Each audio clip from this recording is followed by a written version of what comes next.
Welcome to our webinar and to Femmes Fortissimo Brass Band. This event is brought to you as part of York International Women's Week 2021. My name is Kate Locke and I am the founder of Femmes Fortissimo Brass Band. And today we're going to talk to you about women banding together, which is the theme of our presentation. And I'm going to tell you a little bit about Femmes Fortissimo, how it started, what we've been doing since we started, the struggles that we've been going through since the pandemic started, particularly since the theme for York International Women's Week this time is Women in a Time of Plague.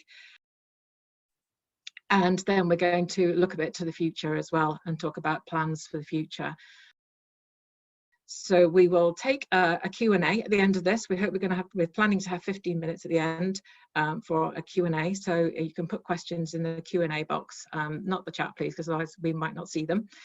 And I am joined by a panel of Femmes Fortissimo friends, colleagues, committee members, and guest soloists today. So Candy, just checking that Candy's running our webinar. Thank you, Candy. We can see everybody on screen at the moment.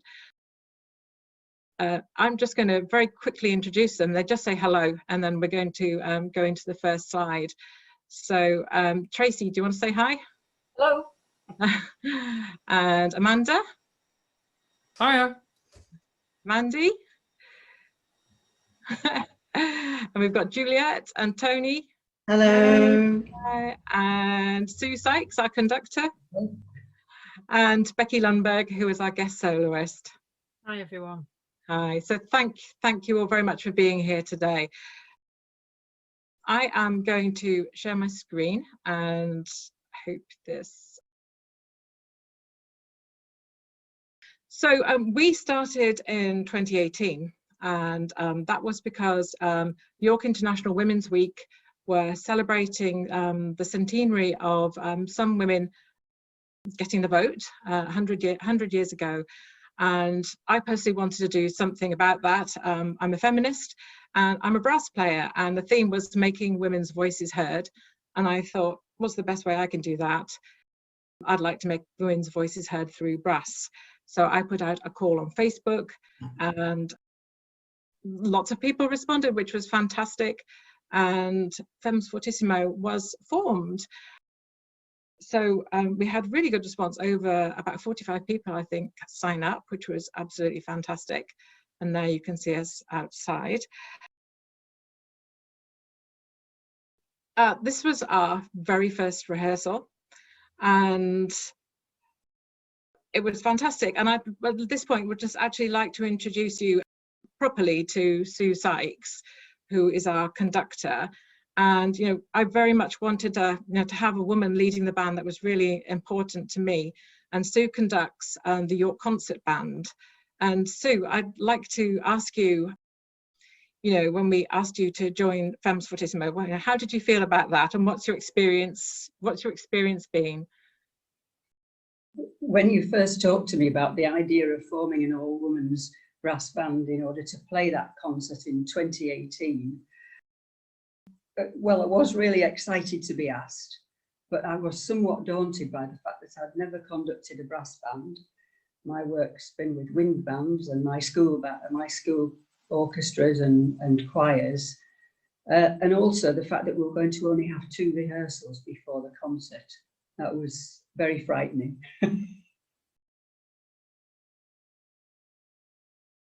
I think that,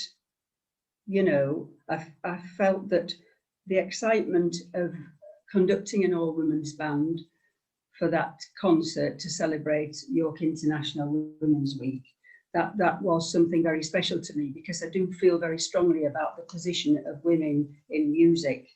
Traditionally, men have dominated the scene as composers and performers. My own experience is really varied, I have to say. I've had tremendous support from many male colleagues, but there's quite a range of sort of attitudes, I must say. And sometimes there's been an attitude of sort of semi-amusement, of not really being taken seriously.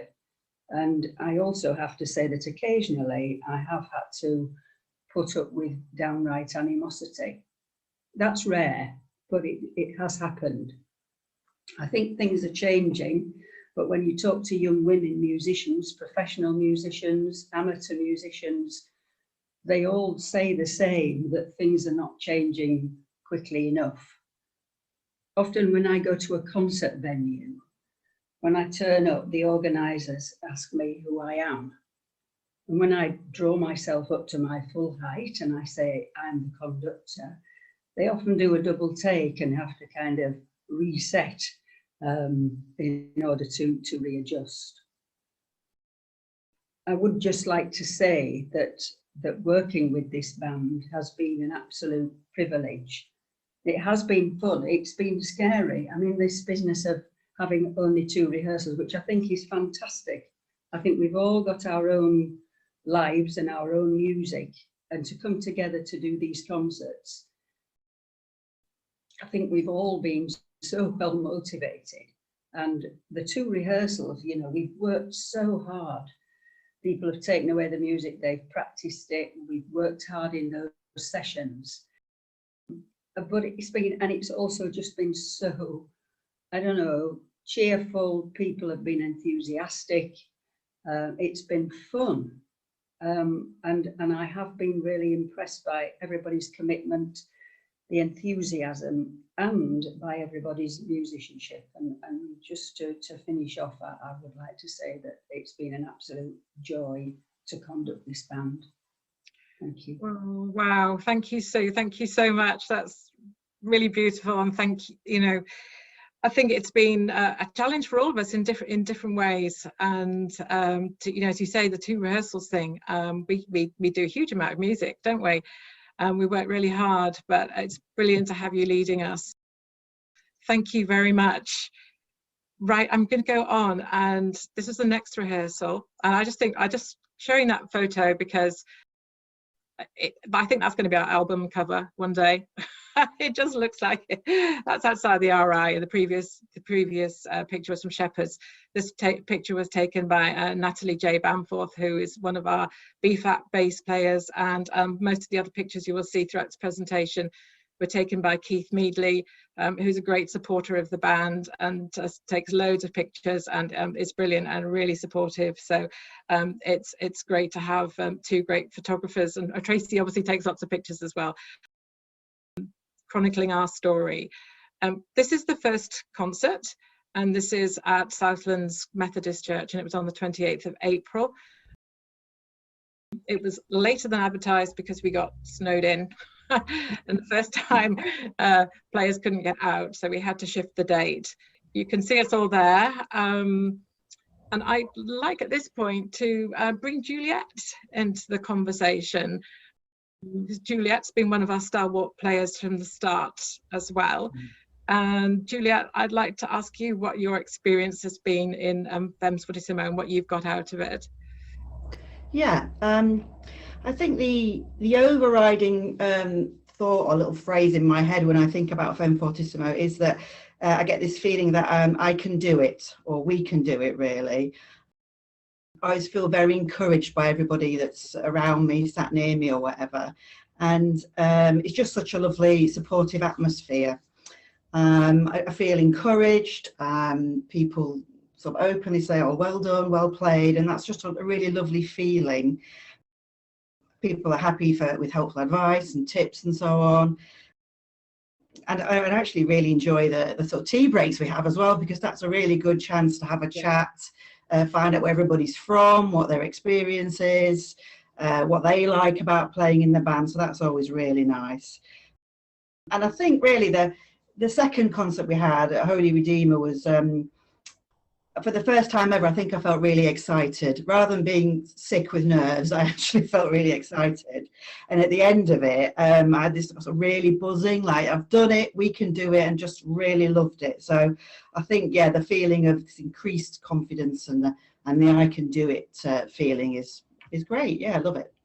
Fantastic. And that's what we're all about, is empowering women. Here we are. So Juliet mentioned the concert at the Church of the Holy Redeemer, and that is what happened next.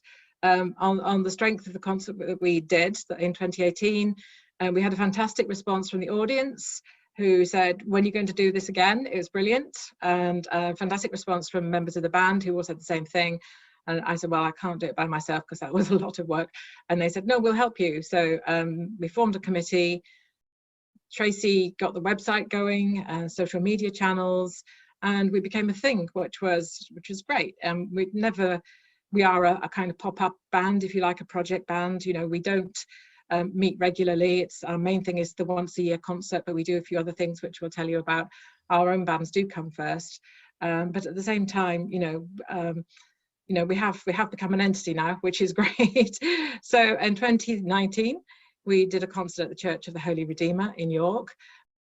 We featured our first guest soloist, who was Laura Hurst of Brickhouse and Rastrick Band, and particularly appropriate to have Laura because she was the first sort of full-time female player to join Brickhouse and Rastrick, and they didn't have a woman player in that position until 2010.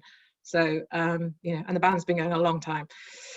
So I think that shows you a little bit, maybe that's more extreme, although there's another top band as well, and at the same time that was in that position. So, that kind of was a real strong reason for us to have Laura there, and she was absolutely fantastic and played 2 brilliant solos with us, and actually it pushed us as players as well to accompany her.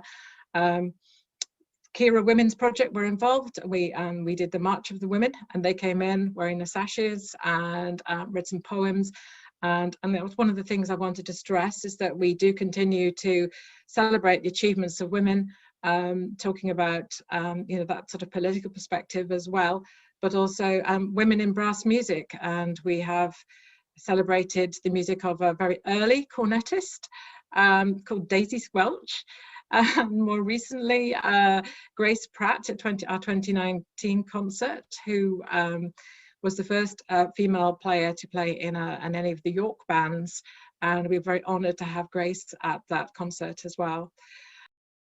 As Juliet mentioned, we're good on cakes, so as part of the thing we do, it's like banding meets Bake Off, so that's kind of nice thing to do as well. And we've also started Christmas caroling, which is a good fun, and it also helps to raise some much needed money. So here's some pictures of the band in rehearsal, and I'd like to go to a couple of our tenor horn players now and talk to them about what they've got from being in the band. So I'm going to go to Mandy first. Mandy Moss is. Hi, Mandy. Hiya. Yeah. Do you want to talk to us about your experience of being in Femmes Fortissimo and what you've got out of it? Yeah, absolutely. I mean, to start with, part of the reason for wanting to join was to play more, to have some other opportunities to play alongside the band that I was already part of. But then I was finding that it was somewhat echoing what Juliet's already spoken about the confidence building and the sort of like camaraderie and all the support very much helped me with that, and that's sort of like been an overarching thing over everything really. And what I found is that for me, playing music and banding in general is very much a sort of like a mental health kind of like support for me, because I find that because I'm quite a novice player, I have to concentrate so hard when I play that I can't worry about things, and everything else has to take a back seat for that time. So part of the reason to start with of me wanting to sort of like join another band and play more was to have more of that time, in my life where I could just sort of like be away and removed from anything that was worrying me. But as Juliet's already echoed as well, I've found as well that Femmes Fortissimo was so supportive. I was sitting next to people who were sort of like giving me help and support, and Tony, as we'll speak to next, she was on one side of me, and it's just brilliant having people around you who you always feel have got your back basically. So yeah, that's me, and that confidence that I've gained through that has permeated other things I do at work, in my other band. So it's just been a win-win for me. So I'm really grateful for being to be a part of it. Wow, that's amazing, Mandy. Thank you very, very much. And I should say you're now principal tenor horn in your other band in Sheffield. Go on, don't be modest. We're not taking all the credit for that. I think you might have it. Brilliant. Let's go to Tony then. Tony, I particularly wanted to get the perspective of a younger player. We have got a few younger players in the band. What's sort of your feelings about being in Femmes Fortissimo, and what have you got out of it? Yeah, so I joined Femmes Fortissimo mainly because I thought it'd be a cool project to like get to know other women in the banding, because most of the time it is quite male based, and there isn't really many women. So I thought it'd be kind of interesting to see other women who are in banding. So that was nice. And like everyone else has said, everyone was so supportive and willing to help everyone. And yeah, it's just a nice community to get to know people. And like my mum said, the tea breaks really brought everyone together and got to know everyone. Yeah. It was just overall, it's a really nice band to be in, and everyone just like supports each other. And yeah. That's great. Thank you, Tony and Mandy. And I can't remember what I've said now, but yeah, we do have players from all levels of experience, and I think that really helps. It's not necessarily usual in brass bands to have that kind of setup, and I think that we all find that we benefit from it, and the overall band sound is amazing. And I think, you know, for less experienced players, you're really carried along by playing alongside more experienced players, and learning and supporting. And I think that's one of our real strengths, and that's coming through from what people are saying, which is lovely. Just in terms of raising awareness, we've also been raising awareness and also some funding. So every time we do a concert, the profits go to charities that support women, and also that are involved in kind of, you know, music in some way. That's what we'd like to do. So the charities and the organisations that we've given to in the past are on the screen there. In 2020, we would have been working with NIMAS, which is a charity across North Yorkshire that supports young people in music. That concert was cancelled due to the pandemic, but a new and very fruitful relationship was formed, which was fantastic, and we'll hear a bit more about that in a minute. But the concert wasn't the only thing we did in 2019. We also did a conducting workshop, and I'm going to hand over to Tracy, who's going to tell you about the conducting workshop. Unmute myself, yes. Thanks. Yes, as part of us exploring other projects that we might get involved in, especially some development opportunities, we decided to set up a conducting workshop. This took place the 6th of October 2019. We actually had 26 attendees, and we had our 2 lead conductors that came along. To lead that was Claire Winter, who conducts the Ellington Colliery Band, and Katie Wannop, who at that time was conducting the Shepherd's Academy Band. I have to say they were both absolutely brilliant. We went through the basics of conducting. They shared their experiences in conducting and playing and so on. But also attendees had an opportunity to conduct the rest of the band. And if I remember rightly, about 10 or so did do that. And of course, there was the obligatory hot drinks, biscuits and cakes. So it was a great opportunity to catch up and socialise. Actually, I remember I actually got some feedback from some of the attendees. Here's just a couple of examples. One was, thank you so much for yesterday. I really enjoyed it and thought Katie and Claire were brilliant. What a lovely, friendly group. Another one here, I thoroughly enjoyed the workshop. It had such a great vibe and I learnt so much. Thank you so much for organising it. And finally, I've never played or conducted in such a warm and welcoming environment, and also playing in a band environment where I didn't feel undermined or have my confidence knocked. It was a fantastic workshop, an invaluable afternoon, both in learning new techniques, in building confidence. It was an absolute privilege to attend. Wow. That's great. Yeah, it was great. And Katie and Claire were absolutely amazing, and yeah, even I had to go, and thoroughly enjoyed it. And more women conductors. I think we would like to do some more of this in the future. There definitely aren't enough women conductors around, especially in brass bands. So I think that's something we'd like to do much more of in the future. Thank you, Tracy. So moving into 2020, and the theme of York International Women's Week, which is Women in a Time of Plague. And at the start of 2020, we did have a concert planned on the theme of respect and recognition. And that was going to be to celebrate the music of female music icons, Ivy Benson and her all-girl band. They weren't a brass band, they were absolutely rocking big band. Aretha Franklin and the Spice Girls. It was a fantastic program of music that we had, but we only managed to get one rehearsal in before everything stopped because of the pandemic. But we were very fortunate to have our guest soloist, Rebecca Lundberg, join us for that rehearsal. I'm going to introduce Rebecca in a minute and talk to her and a little bit about her background, but we thought we'd like to share some music with you now. So hopefully this will work, and we're going to share with you Rebecca performing a solo with the Fairy Band, and this is A Nightingale Sang in Berkeley Square.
That was fantastic, and we're very fortunate to have Becky with us today. I'm just going to do a little introduction to you. Rebecca started playing trombone at the age of 9 with several local brass bands in and around the Yorkshire Dales, eventually joining the Fishburn Band in the North East before moving to West Yorkshire to study music at the University of Huddersfield, where she won the Harry Mortimer Prize for an outstanding brass musician. Following her degree, Rebecca studied for a Master's in Music Performance at the Royal Northern College of Music under the guidance of Chris Holding. And during this time, Rebecca was appointed Principal Trombone of the Sellers International Band, a position she held for 5 years before joining the Carlton Main Frickley Colliery Band in 2008. And she has performed with many of the country's leading brass bands and was proud to accept an invitation to join the world-famous Fairy Band on Principal Trombone in 2012. And you may have seen her in the Sky Arts documentary Battle of the Brass Bands. I've been rewatching it again recently. It's great. Rebecca has performed at various leading concert venues in the UK and Europe, and has featured regularly as a soloist, including performances at the World Music Festival, on BBC Radio and on CD recordings with Carlton Main and also with Fairy Band. And Rebecca also composes and arranges music for brass and wind band, and since 2013 Rebecca has been the associate conductor for the Leyburn Band in North Yorkshire. And many of us in Shepherd's bands who are form part of Femmes Fortissimo have been regularly beaten by Leyburn bands. Entertainment contest at Hard Raw Scar. Congratulations. Becky, can we put you on? And you came along to just our first the first rehearsal. But what was you've been playing in brass bands since the age of 9. And at the top levels as well. So what was your impression of coming and meeting us all in Femmes Fortissimo? Yeah, thanks Kate for the introduction. It was yeah, I've got a very small window really to discuss, because obviously the concert didn't go ahead because of the current situation, and it was just that one rehearsal I did. And I think it was this time last year, wasn't it? It was for York. It was also, I think, for York International Women's Week, the concert. Yeah. And I mean, first of all, it was great to be asked to be part of the event. I love making music. I love having the opportunity to play, and it's brilliant to meet new people that also have, you know, the same interests that I do. And you know, I just remember this feeling of going to the rehearsal, and it was just basically a room full of people that were literally buzzing about playing together in a brass band. And I was chatting with Tracy in the break about it. And I didn't remember the word exactly, but Tracy reminded me early this week that I'd used the word joy or joyful to describe how I thought people felt about being there and being part of the event. And it's interesting that Sue used the same word to describe how she feels about being part of the band.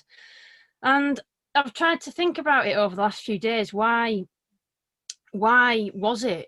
What creates atmosphere in the band? And I think Femmes Fortissimo, they kind of have the best of what brass bands have to offer, without perhaps some of the small stresses that you get from the everyday bands that you play with. There's the social interaction and connection that you get with each other. There's a real mix of the music that you play, and I just generally get the feeling that you choose music that everybody wants to play, which is brilliant. You can't always do that in other bands.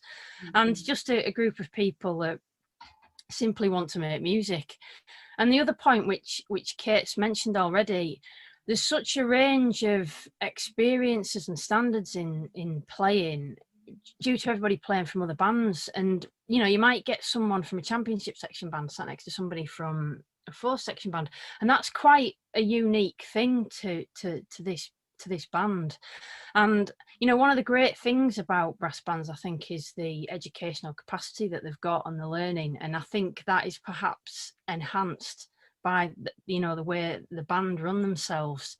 And I think the other thing, that the fact that you get together for special events, I think it brings a level of intensity and focus to the rehearsals, which is perhaps why, I mean, I'm only going off the 2 hours that I saw you. I think that's perhaps why it's such a special feeling being involved in the band. And ultimately, it was just great to see everybody and chat with people that, you know, enjoy playing in bands as much as I do. And I can't wait to get back to it. Actually, it's made me a little bit emotional watching that video.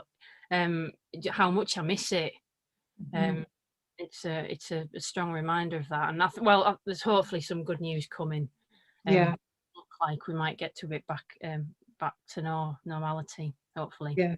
So yeah, that was my feeling of the band when I met them last year.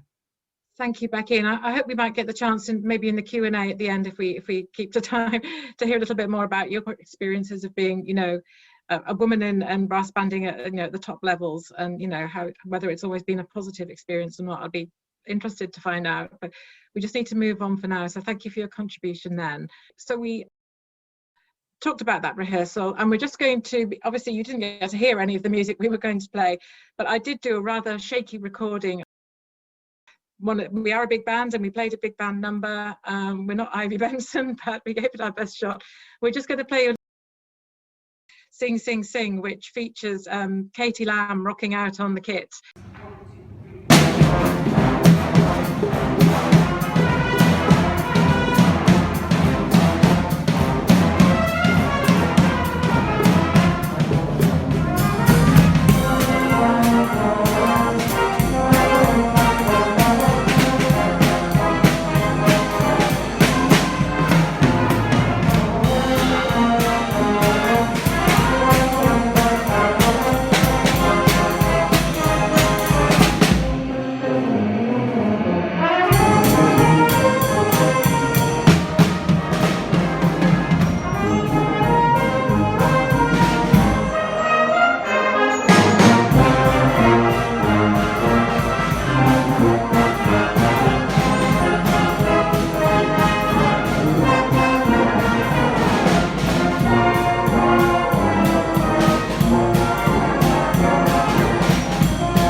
excellent job. We're so sorry that we couldn't perform that for you, but you know, another time, hopefully.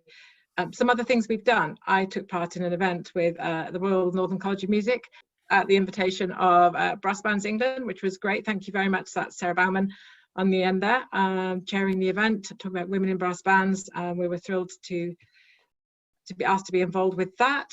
And this was the project that we did with NIMAS this year. As we said, 2020 was the year that live music was too dangerous to take part in, particularly brass instruments are risky. You'd never think that they were that dangerous, but it's the aerosols from playing them that means that you can have droplets remaining in the atmosphere and potentially spreading infection and spreading the virus. So brass instruments suddenly became kind of lethal weapons, and lockdown happened, and since then we've all been playing in our homes. But it's great that at least it gave us the chance to do this wonderful project with NIMAS and Brass Bands England and composer Liz Lane. And we also got to work with some incredible people, including Siobhan Bates, the principal tenor horn from Black Dyke Band, and Jess Gillum, saxophonist, took part in a workshop at the start. And we also did a workshop with New York Brass Band, which is rather marvelous. For those of you who know New York Brass Band, and quite a few of you probably will do. So it's great to get a chance to do all of that. And there's music online. It's called Family Band, and I'm sure it's on NIMAS's Facebook page. We did a Facebook Live with them, which was great. And some of us were asked to lead workshops, which was a thing, again, that some of us hadn't done before, a new challenge for us. And one of the people who was involved in leading one of those workshops is Amanda Prosser, who's on the panel here. And Amanda's also been with us from the start. So I'd quickly like to go to Amanda and welcome Amanda and ask her the question I've been asking everybody else on the panel, which is how what made you join Femmes Fortissimo and what you've got out of the experience. I'm not sure I have actually been here since the start, because I only started in 2019. I thought you were there from the start. I got involved because somebody, and I can't remember who, got in touch and asked if I'd like to join, which I have to say was deeply empowering at the time because of my background. I'm trans, and I had not long transitioned socially at that point, so it was quite a confidence boost in all sorts of ways for a bunch of women to ask me to come and join their band.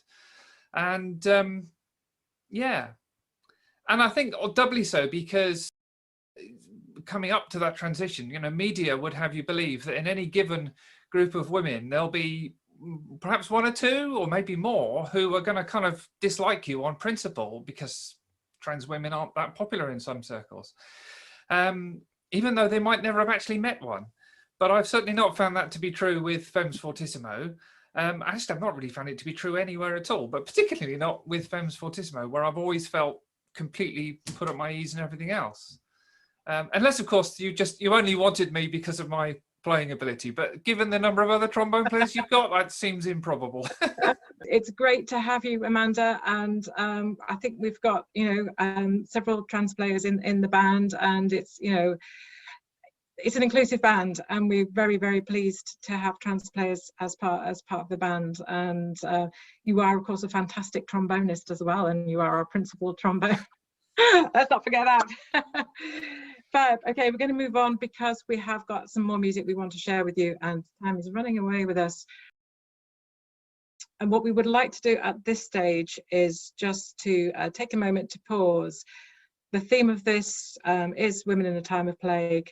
It's been a sad time, and many of us have lost people for it, and we want to acknowledge that and pay tribute to them. So a few band members recorded Eventide, which is a piece that we as players traditionally sort of play when we've lost somebody. And so we'd like to play this piece for you now.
That was really lovely, and thank you to all of those who performed in that, and especially to Catherine Dunn, who performed the solo and who made me aware that we needed to think about that. So Catherine is an NHS worker, and yeah, thank you for doing that, Catherine. Thank you for playing it, and all of you who took part. It was beautiful. Future projects. Tracy, do you want to skip through some future projects for us, please? We were, I think, as Kate has already said, we were supposed to be just a one-off project, but certainly I certainly hoped we would be able to do more. Since we are an add-on, we can't do much more than our annual full-scale band concert.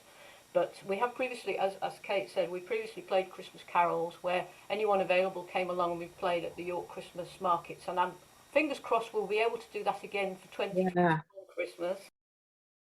We've also been looking at the possibility of putting together a stripped-down street-style band and maybe a dozen or so players who could perform at a couple of summer events out and about. And we've had some inquiries, and we've made inquiries, and examples such as Durham Brass Festival or York Pride, or putting a concert Sunday afternoon in Roundtree Park. And pre-lockdown, I'd already started looking at putting together some simplified arrangements of fun party type tunes that we could play at those sort of events.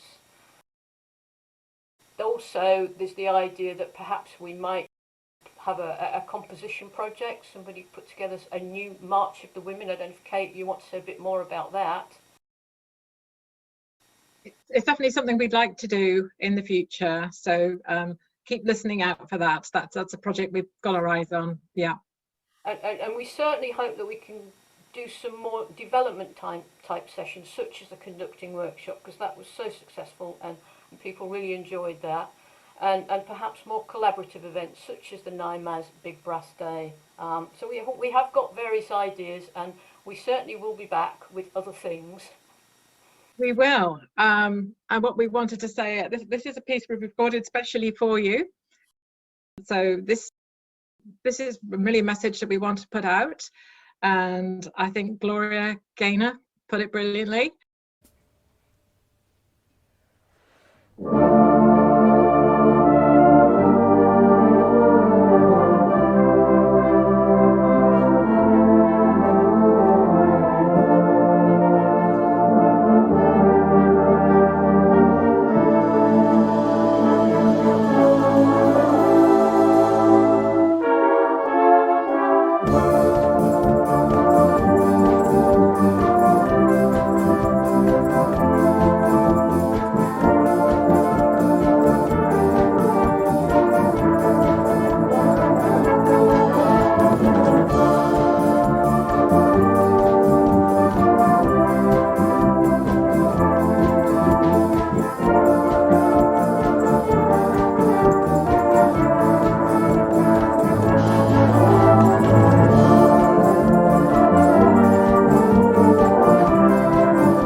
Yeah, that was fantastic. Yeah, we even had some disco balls going around and everything, which was excellent. Yeah, so I hope that kind of sums up sort of some of the spirit of Femmes Fortissimo. Now, we were hoping to take a Q&A, and we've got a little bit of time left.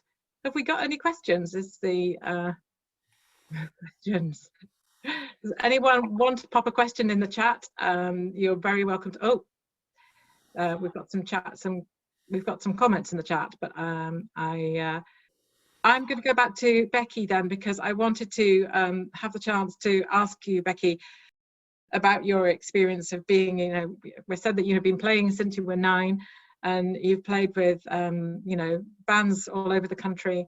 You know, what's your experience been of being a woman playing at that level? I mean, from my perception, it's, you know, the percentage of in the lower section bands, you have a much kind of more even sort of balance of gender balance of players, but at the sort of championship level bands, it seems to be sort of more unequal. But anyway, I just wondered whether you wanted to sort of, if there's anything you wanted to say about your experience in that context. Yeah, I'm not sure when I was younger I was ever aware of you know, necessarily being a woman in brass bands. I've got 2 sisters that both play, so up until I went to uni, you know, everything we did musically we tended to do together, so I don't know if that changed my perception. I've been quite lucky really with the bands that I've played with. Sellers, when I got to uni, had quite a lot of female players, a lot of them from the university, and Carlton Main Frickley have been a bit of a leading light in that regard. When I was there in 2008 to 9, I think we had 6 female soloists out of the 8, which is quite a lot. And even now they've got quite a large number of women in the band. So from that perspective, I think there's if you're looking for players in bands, I think there's quite a high number of females. I think there's more of an issue when it comes to composing and conducting, because there seems to be less role models to look for, and I am more aware of that. I mean, again, we're making inroads with conducting. There are a crop of female conductors that are coming through, but if you're looking for a role model in that area, that there are relatively few. Whereas I think now we've kind of broken the back of the player thing, because there are some fantastic female soloists out there, and there have been for a while. But yeah, it's a funny thing that I, you know, playing wise, particularly, I don't really think I've been that aware of it, but I do think I've been lucky with the bands that I've played with. Yeah, that's great, Becky. Well, that's a good positive note to kind of end this on, really. Just before we go, Kate, you have got one question. Catherine says, I feel our name is very fitting. How did it come about? Thanks, Candy. I'm trying to remember. I think we did some brainstorming, didn't we, on Facebook, and just threw some ideas around. I think it was my idea. I think that was all you. Yeah, I used to be a sub editor in the past, and like writing headlines and coming up with stuff like that was like part of what I did. So yeah, I don't think there's any great story to tell about how it came about, but it did seem appropriate. Fortissimo can mean kind of, well, it's loud, isn't it? Very loud. And not that this is all about being loud, but it is about being kind of assertive and saying we're here. And so I think that's an important part of us. So I guess that's partly what I was trying to do with the name. So thank you. We've got some good. There's just in the chat, I've just noticed from Marilyn Cross, says, absolutely fantastic event. Will we see you at your International Women's Week 2022, please? Thoroughly enjoy your music and the atmosphere. Well, thank you, Marilyn. Yes, I think that's a definite yes, absolutely. I'm just going to share my screen one more time. We just got a final slide, which is with our contact details on. So if you want to get in touch with Femmes Fortissimo, if you want to join Femmes Fortissimo, if you are a brass player or a percussion player, it would be great to have you. we don't, as Tracy mentioned, kind of like do regular gigs, but if you're interested in talking to us about something, you know, whether it's a project or anything like that, you know, as much as we can, and we are split around all our own bands, but you know, there is potential for us to get involved. And as I say, Tracy said, we are working on having the street brass band, which will be a kind of smaller mobile band that will go out and do stuff. Hopefully, can't wait to get that going again. So our contact details are all up on the screen there. And as I mentioned, this is part of York International Women's Week 2021.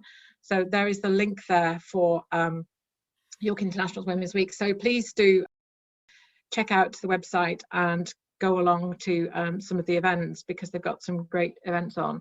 So I think there's just one more thing I wanted to really say. Well, first of all, I want to say a big thank you to Candy, who has been running the webinar today. We really appreciate it, Candy. Thank you so much. So thank you, Candy. You're very welcome.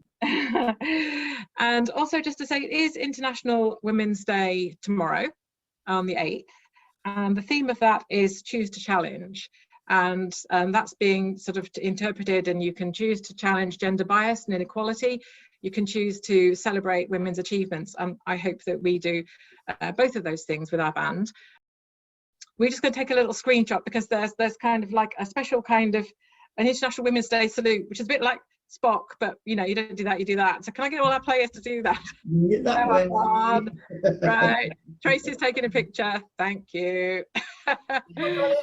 We're going to use the hashtag Choose to Challenge tomorrow, and put that on social media for International Women's Day. So it's 4 o'clock. Thank you all so much for coming along, and thank you to our wonderful panelists for being part of this. It's been great. And and yeah, we're definitely up for doing York International Women's Week next time. So thanks very much, and goodbye.